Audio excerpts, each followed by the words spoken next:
Some of the things I've done in particular include the red ribbons within the play itself, anything that is symbolic of a character's struggle.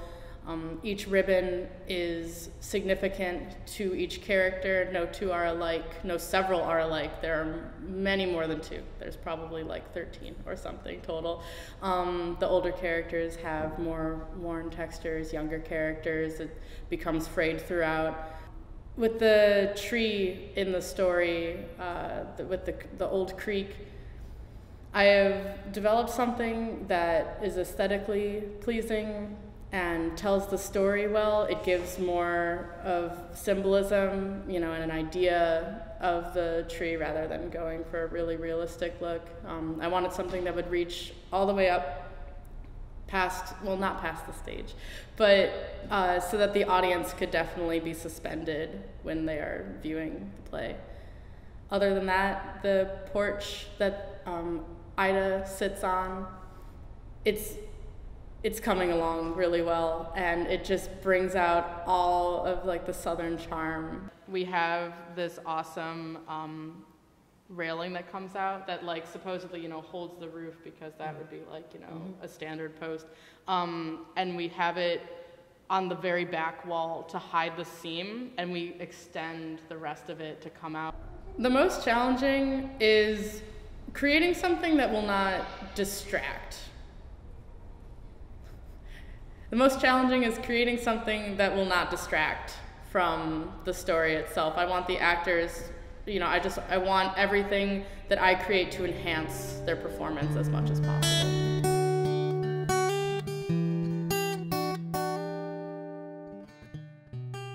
Okay, for a lot of Bit-Bit's design, I wanted her clothing to have kind of a feminine element to it, but I also wanted to have a lot of darker colored trim that would kind of cover more and more of the outfit as she goes through the play, to kind of show that she has this girly side, but she also has this kind of rage and this darkness in her that's going to be more and more apparent on the clothing as the play goes on, and then finally at the end she'll get to be kind of like wiped clean, have like a pure white dress for the ending scene.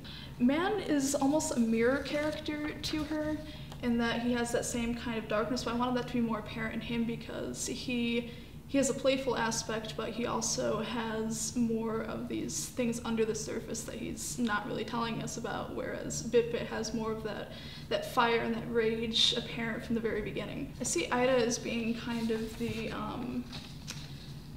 kind of meaner of the two. She has less patience with the world, and she's kind of the foil to Tsitsi, who's like the warmer, more motherly one of the two. I'm going to have Tsitsi in a lot of very flowy, soft-looking fabrics and a lot of warmer colors, whereas Ida's going to be kind of her polar opposite and very sleek, kind of blues and grays instead.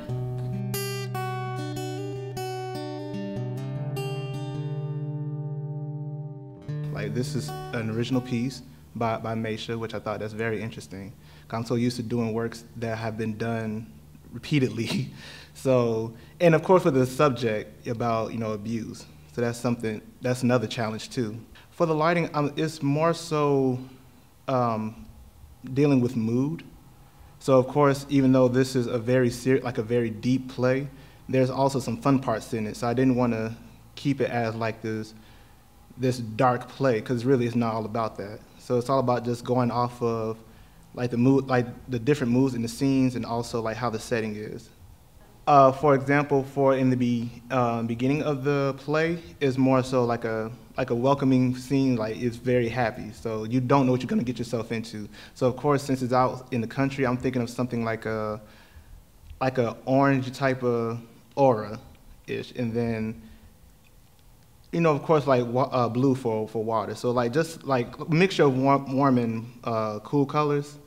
So it'll get like a good mix. And then as the story goes on, like once you start seeing it start to get dark, I'll probably just darken it up a bit by adding like just sticking with just cool colors. And then of course, the darker the mood is, the darker the lights are. Well, in one scene in particular, there's going to be like some fireflies. So that'll be very interesting to do. So with that, of course, I'm thinking of probably like using red and just have them like just move around a bit so you get the sense of firebugs or fireflies, whatever you want to call them. Just having people who you can connect with. Like the characters in the play, like have people to connect with. And of course, there are moments where, as I mentioned a few minutes ago, about there are people who have not, they're not alone in what has been happening. Like they've gone through that too. So it's just all about being able to actually just come out and say, yeah, I've been there too.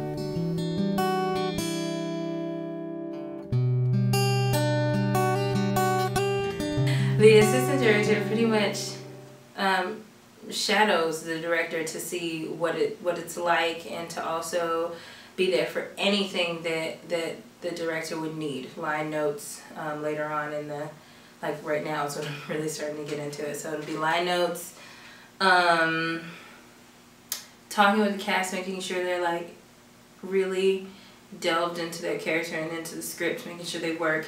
It's just a deep and true story. I think that's what really drew me to it, because it was her truth. It wasn't just some random story that she made up in her head. And I think that's what drew me to Maisha, and that's what also drew me to the production. It tells the story of everyone who cannot tell the story themselves.